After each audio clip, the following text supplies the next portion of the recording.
What's up guys, and welcome back to another Scratch tutorial. In this video, I'll be showing you how to make a simple keepy uppy game with Scratch. If you've played soccer or football before, you've probably done this drill. So now, let's make a game about it.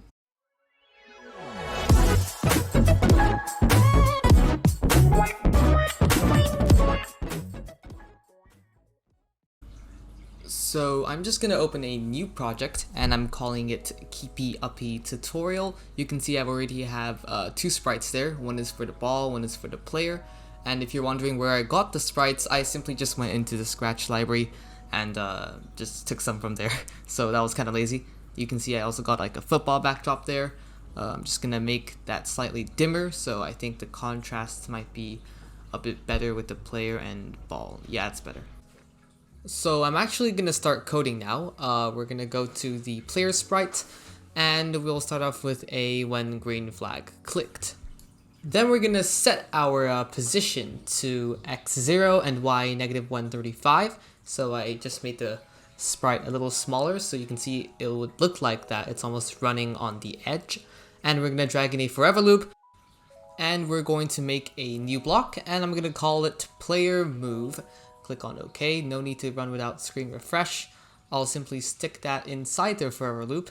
And in this small new block we've made, I will make a new variable. We're going to call it xv, so it stands for x velocity.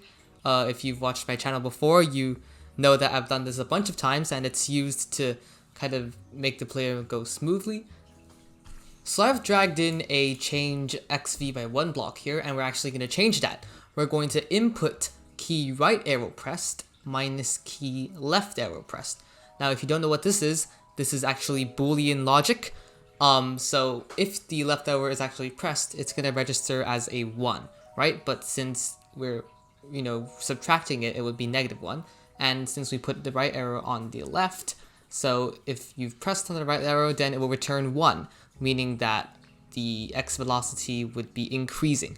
So if you put it together, if you press it at the same time, it would be 0, right? Because the right arrow equals to 1 minus 1, because the left arrow is also being pressed. So that enables the player to move from both sides with a little bit of efficient code. So now we're just going to add in set our x velocity to x velocity multiplied by 0.8, typical friction code. So that x velocity would slowly decrease if we're not pressing anything. And we're going to drag in a change x by x velocity. So now our player should be able to move. And let's just set that to 0 at the beginning of green flag clicked. And yes, everything is working.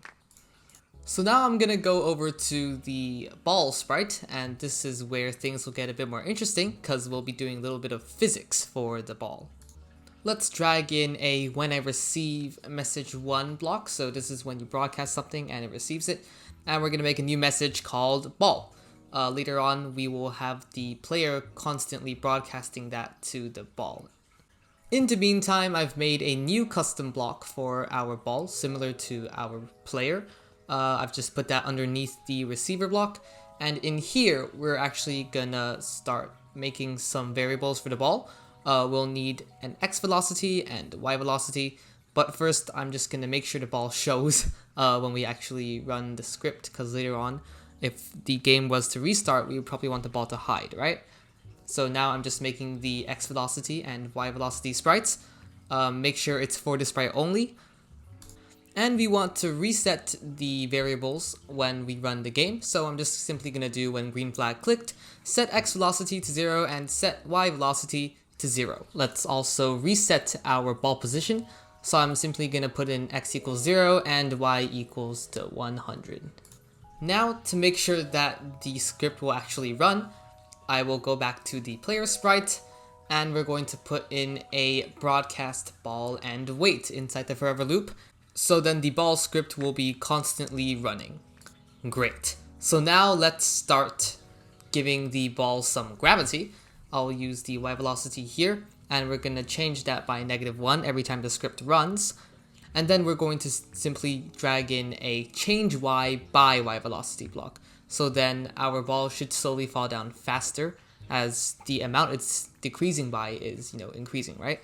So there we go. If I run that again, you can see that it's kind of slowly accelerating as it's, falling. So that's what we like to see. Now let's actually make our ball bounce up when it touches our player, right? Because that's the whole essence of the game. So I'm going to drag in a if statement here, and we're going to put in if touching our goalie or player. Then we're going to set our y velocity to something greater than 0, right? So it would bounce up. In this case, I will be using a random block here. So pick random from 1 to 10 right there.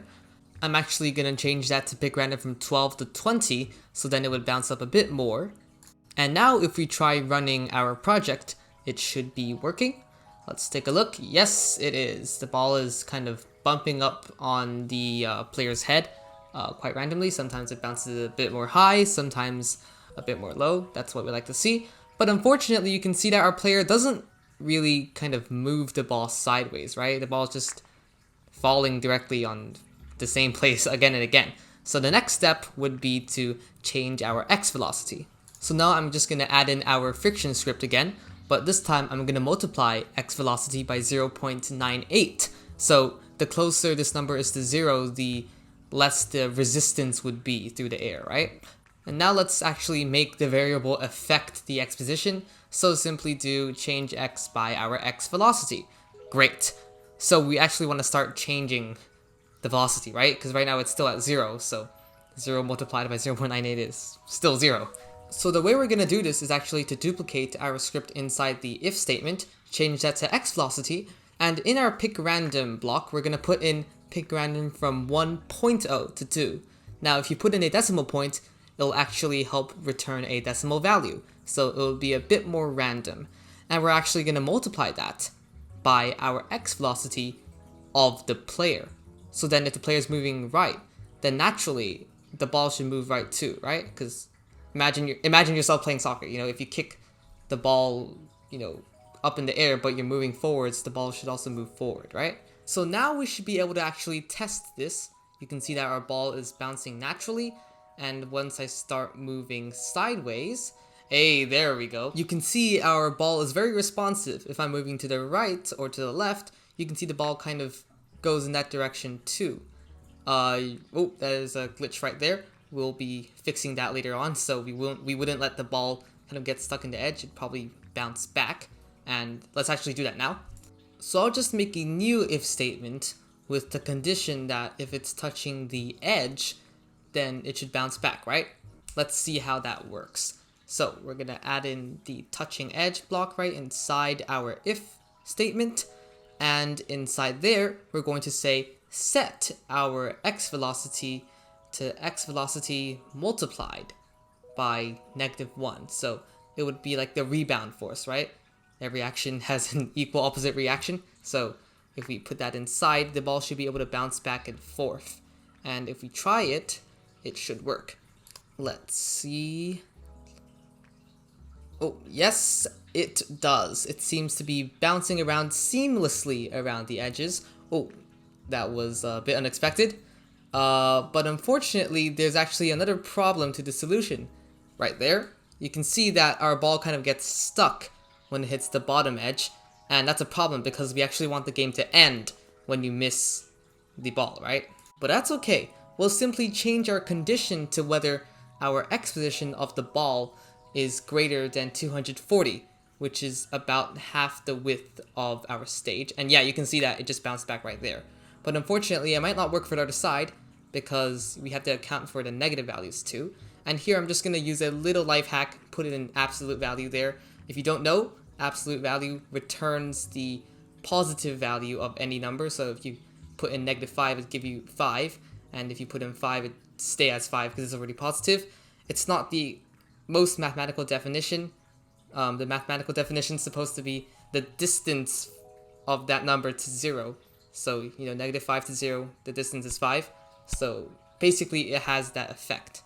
Finally, I'm just going to make our ball a bit more realistic by making it kind of turn as we're bouncing it, right? If you kick a soccer ball forwards, it should roll forwards, right? So I'm just going to put in a turn clockwise x velocity degrees. And you can see that now it looks much more lively. If we kick it to the left or right, you see it rolls in that direction, right? And it kind of slowly slows down too, because it corresponds to our x velocity. So that's great. Finally, to end off our little keepy uppy game, we actually need the game to end, right? Because, you know, if the ball lands on the ground, it just rolls alongside. And it'll be great if we could stop the project. And that's really easy to do. We'll simply just have to add in a new if condition and check if our ball's y position is less than, you know, a value. So I'm just going to do that right now. If, let's say, our y position is less than negative 185, I'm not sure if that's appropriate. Hopefully it is. I'm just checking. You can see that I'm kind of just moving this right around to see what the value might look like in the game. And I think it's fine. So we're just going to put that in there. And then finally, we're going to hide our ball and stick in a stop all block. Now this thing just shuts down the entire project. So let's test that. This is the final moment of truth.